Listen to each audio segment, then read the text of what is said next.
this year is the most pivotal year in history of humanity. There has never been more disruption, and the biggest challenge with that disruption is that the most strategic, important people in the world, yourselves, are not fully informed of what's happening in AI. It's mind-blowing. It's moving as fast as anything I've ever seen in my life, and it's going to affect every citizen in every country. The first thing I would like to say is, what is AI? Surprisingly, most of us know the term, but we don't actually understand exactly what's going on. Let me give you two examples. I started coding when I was 8, and I love my machines. I really speak to them like I speak to a human. I'm a very serious geek. For the first 25, 30 years of my life, when we coded computers, think of it this way. If I gave every one of you a puzzle of 10 pieces, and then I told you, now take this piece, put it in that corner, take that piece, put it in this corner, then fill it with those two pieces, you would not count as intelligent.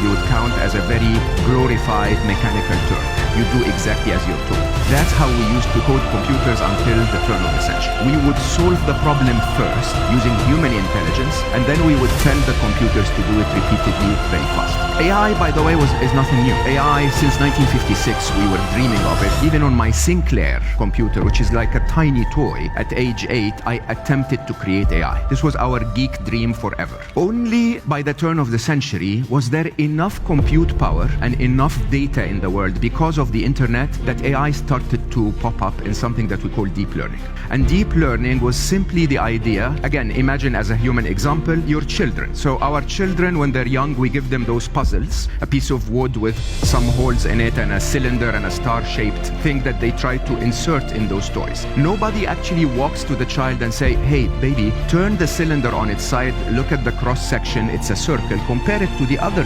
cross-sections, and then pass it through, it will pass. Nobody does that. That's traditional programming. Real human intelligence is to give the child a toy, and they keep trying until they figure it out. That's what we did with deep learning. The deep learning, now that we had billions of data records on the internet, we could tell a computer, look at all of the numeric images on the internet and figure out what is the number 7. And it would do.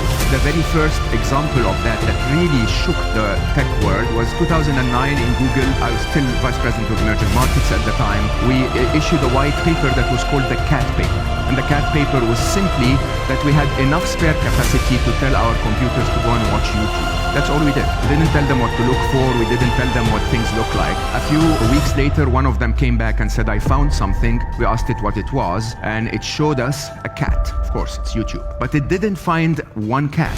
It found what the catness is. You know, that fluffy, annoying, entitled little creature. In every angle, doing whatever it is, the computers could find every cat, every human, every car, every red Ferrari, everything.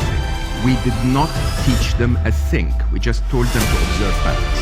Until 2016, when we wrote a piece of code and the code couldn't find what we were looking for, we deleted it. In 2016, we decided, no, treat it like a child. Tell it, no baby, this is not a duck, it's a cat. Can you change your own thinking so that you discover that it's a cat? Reinforcement learning completely revamped our idea of AI, and it's the reason why you have things like ChatGPT today. Those machines are not told to do anything by humans. The new form of programming gives the computer enough information for the computer to find its own intelligence.